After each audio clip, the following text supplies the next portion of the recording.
Greetings, Commanders. It's Ricardo, and welcome back to Elite Dangerous. Yes, folks, Elite Dangerous. The game that's been having an awful lot of updates, really. And quite recently, to be perfectly honest. What we're going to do in this video is we're going to take a look at the updated configuration of the pre-built ships that you can buy or will be able to buy from the Frontier store. Now, these pre-built ships are meant to be giving people that jumping off point. Perhaps say for new players or perhaps older players who have not strayed into certain aspects of the game, whether that be mining, exploration, or AX combat. Now, when we first originally got access to the information of what these ships were going to contain, there were a few questions, and a lot of content creators like myself and others created videos on the efficacy, shall we say, how effective those ships would be in those particular roles of combat. Well, there's been some updates now in regards to what you're actually going to get, because we've got access to the sandbox version of the game, or at least some content creators who are in the partner program have. So what I intend to do is to go through each of the pre-built ship packages and tease out exactly how much that's going to cost you in the arcs and what you get for your money. And we're going to start off with our good old friend, the Alliance Chieftain. Yes, the stalwart AX ship. Now, a couple of content creators have turned around and said, not really impressed with this. But as you can see, first off, this Alliance Chieftain, this pre-built Alliance Chieftain, that you will be able to buy for, stand by everybody, stand by, 25,500 arcs, alright, will come with the following modules. Now, this is a pre-built ship. First off, you're going to get Stygian green paint job. Looks quite nice, doesn't it? I do look at this and I think Christmas. I don't know why, I just do. In addition to that, you also get a 12-piece ship kit. Now, ship kits are ship kits, right? So we're going to take a quick look at what hard points you get as standard on this ship. So, straight off the bat, you're going to get the Alliance Chieftain. You're going to get the Stygian paint job and the ship kit. Now, it's the modules, right?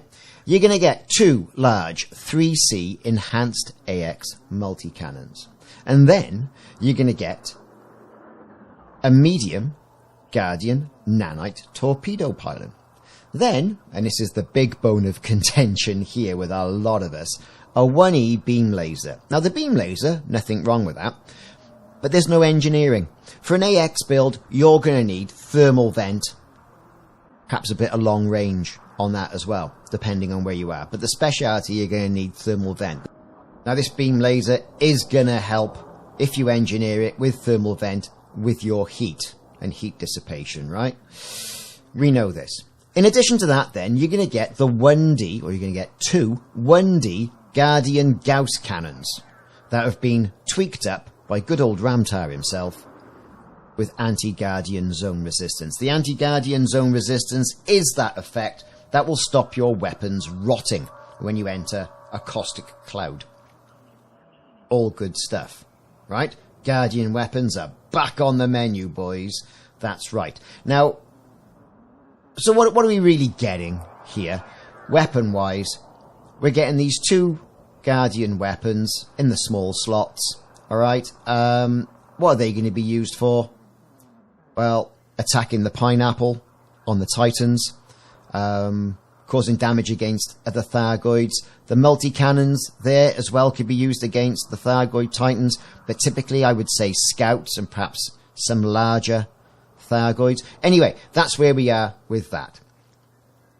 It'll remove that little bit of grind about unlocking the Guardian Gauss Cannon, Ramtar, all the rest of it. So, okay, fair enough. Moving on now, you're going to get military-grade composite hull. Cool. Brilliant. You're going to need a little bit of beef around this ship. You've got a 6A power plant, unengineered. Now, heat is a problem. You might want low emissions, thermal spread, okay? You may want monstered thermal spread. Whatever you're going to want, you're going to need some sort of thermal spread to try and reduce some of the heat. With this ship, And what we've got here, especially with the Guardian weapons in those slots, is a problem with heat. That goes without saying. Then you've got 6A thrusters maxed out and with dirty drive, so they're going to be fast, right? But fast means heat. And then you've got drag drives, right? Stuck on top of it. So you've got super fast ship. Super fast ship, though, super hot ship. Perhaps you want to put another set of thrusters on that, and maybe you want to have thermal spread. I don't know. I think the dirty drive would be okay. Bit of thermal spread on it, thermal spread on the power plant, and then tweak, when we see the power settings, what you can actually have weapon-wise. Anyway, we're digressing. Then we've got a 5A frameshift drive. Okay, nothing wrong with that. Then you've got a 5D life support, a 6A power distributor, again unengineered, 4D sensors, and a 4C fuel tank. Now let's talk about this 5A frameshift drive and why I said there's no problem with that. With the exception of the Haddad Thargoid, which is, I don't know, 30,000 odd light seconds away from the jump-in point. Anyway, it's a bit of a distance, right? You really should be looking at the Super Cruise overcharge drive, the SCO. Now, as been mentioned, in this particular build, you've been given the 5A frameshift. You could change that if you wanted to. All right? It's up to you. Now, on the utility mounts, you've been given a heatsink launcher, a caustic sink launcher, an enhanced xenoscanner, and a Thargoid pulse neutralizer. Now, if you're going to go in against the Titans, then typically you want to get rid of that scanner and perhaps put in another caustic sink to stop the ship rotting in front of you. Then you're going to have to think about, again, going back to Ramtar, and getting these heatsink and caustic sink launchers engineered. Okay, or going to one of the other vendors that will provide you with an engineered sink. But that's going to cost you materials. It'll be behind an unlock wall, right? Next up, 6C bi-weave shield generator. I do like running a build on the Titans with shields. However, you might want to tank that up and put in a 5D hull reinforcement. The 4E cargo rack, yeah, that's great, but it hasn't got any caustic resistance on it. So therefore, right, you pick up anything fruity from the Thargoids, or you're going around a dead Titan maelstrom, and that caustic effect is there, you're going to start rotting. Okay? So you have to get back to your carrier, back to a station, Ricky Tick. They've got a 2A auto field maintenance unit and a 1A repair limpet controller. So 1A repair limpet controller and the 4E cargo rack. You're going to need more cargo space than that with that to make it viable. But anyway, like we say, this is a jumping off point. That's where it is. The 1E research limpet controller, great. If you want to go probing Thargoids, give them a good probing. That's what I say.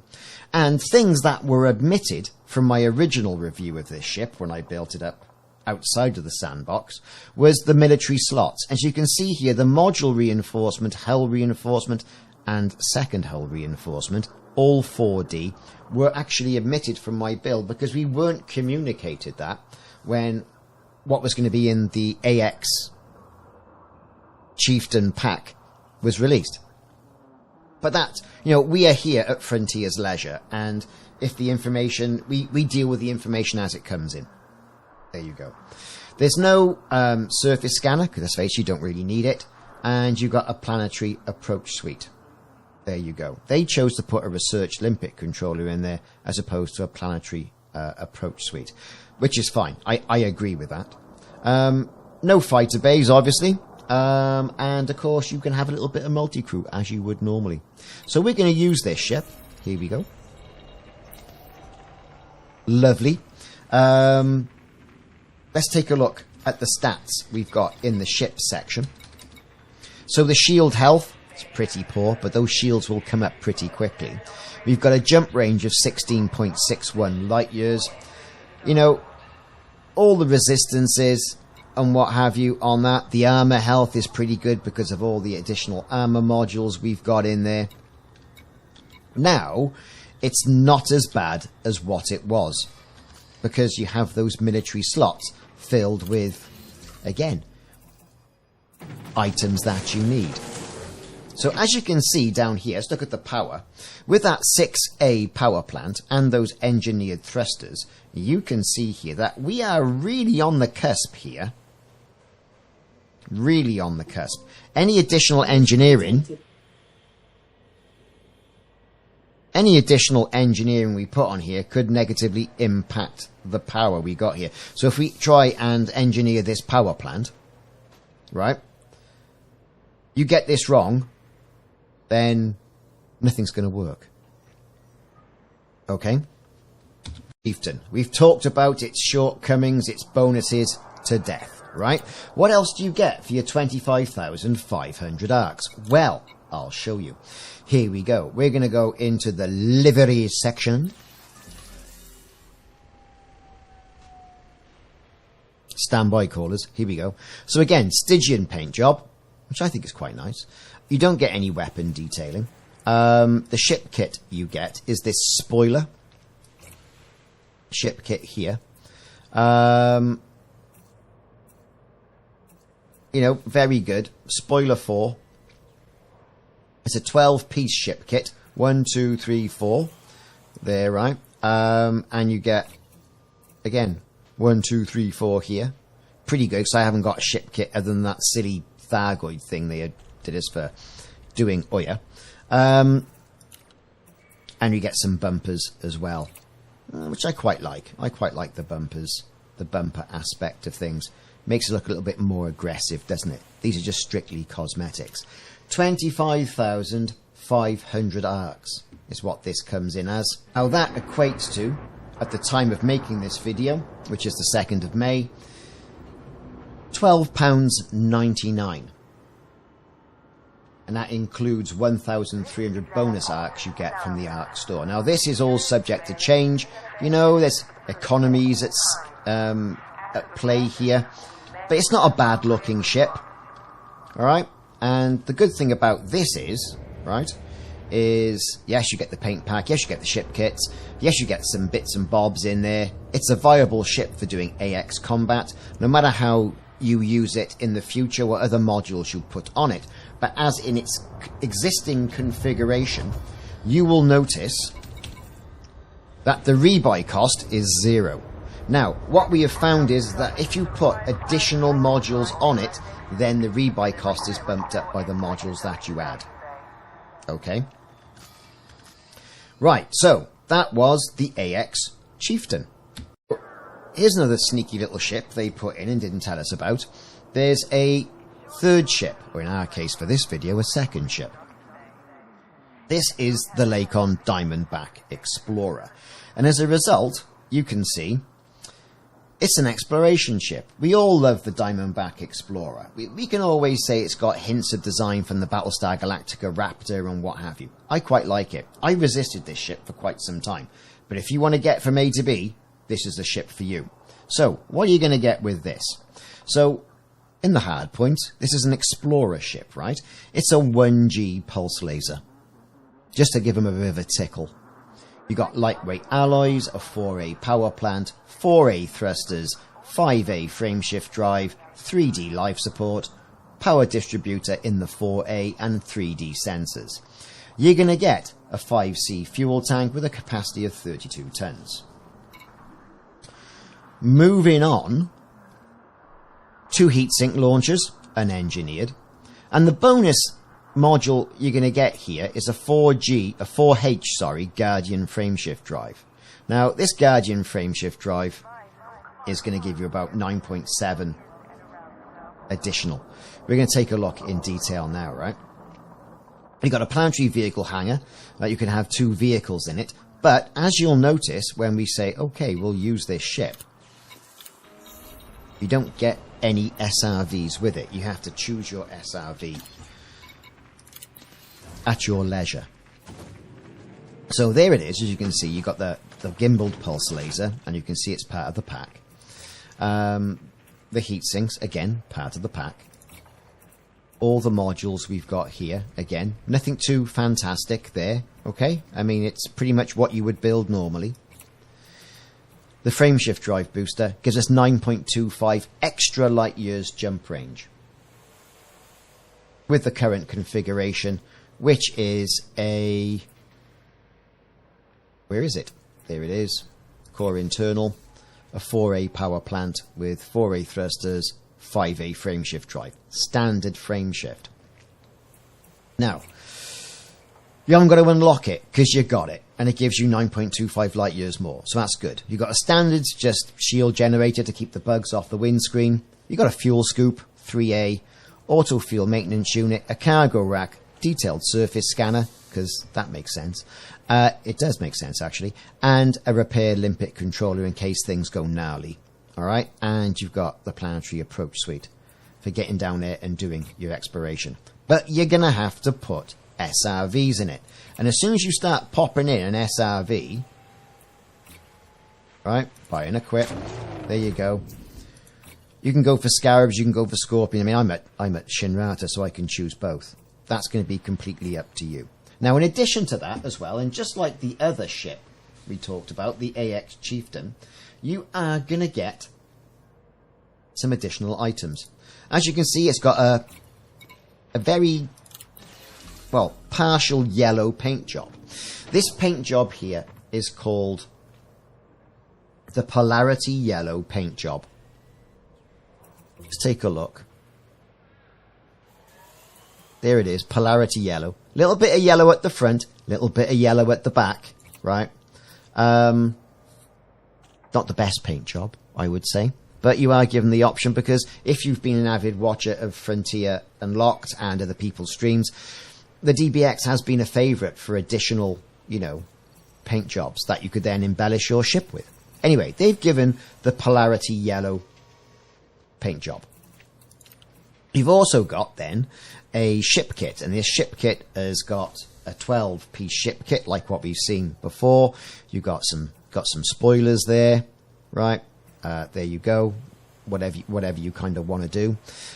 You've also got the wings, no tail but a bumper, because the tail on this is just ridiculous. So spoiler, you got like the spoiler, you got the wings, and you got the bumper section of things. All that for 25,500 arcs, which, as we mentioned, is currently about £12.99.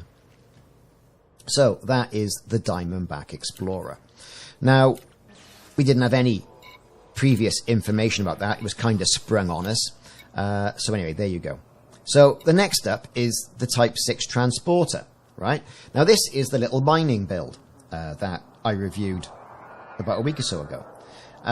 What do you get with this mining build? Well, straight off the bat, you can see we get a paint job, and you also get a ship kit. But you get 2 1D mining lasers, long range with incendiary rounds. Now, I've really struggled with incendiary rounds on a mining laser.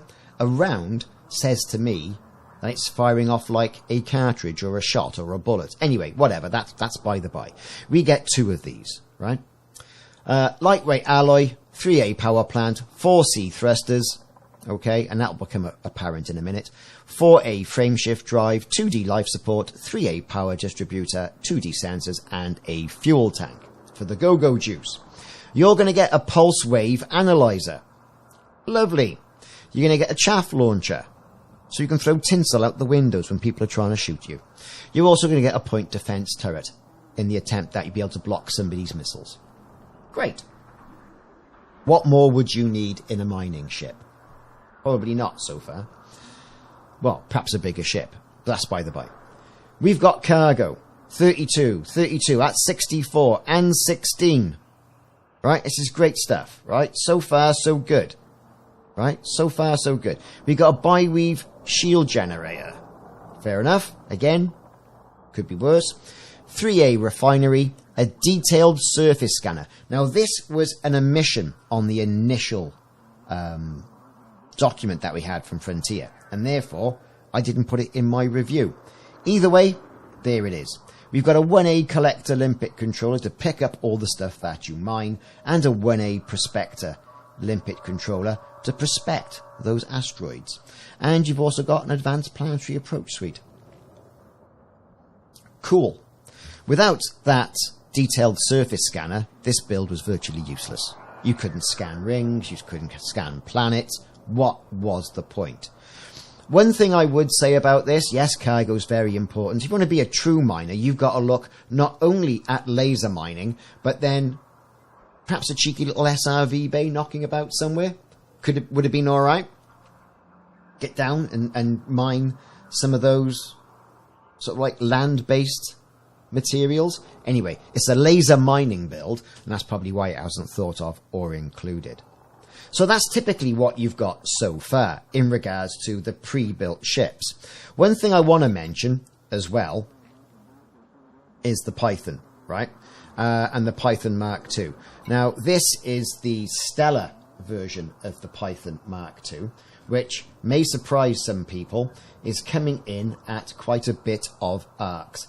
33,300 arcs, of which you will get 3C multi-cannons, 2 pulse lasers. Lightweight alloys, 6A power plant, 6A thrusters, 5A frameshift drive, SCO. Now this is a little bit of a debate, because you've had a bit of confusion from Frontier on this, as to when the other classes of frameshift drive are going to be available. But you will be able to engineer the frameshift drive. Anyway, more on that later. 4D life support, 6A power distributor, 5D sensors, and the fuel tank. Moving on, heatsink and shield boosters. I mean, this is a fighter, right? I mean, when you look at this and you say, you know, what is it? This is a fighter craft. Think of the Type 9 as the hauler, which we all know, and then they made the Type 10 out of it. They sacrificed an awful lot of cargo space there to bolt more defensive armaments on there and more weapons. The same sort of thing applies here to the Python Mark II.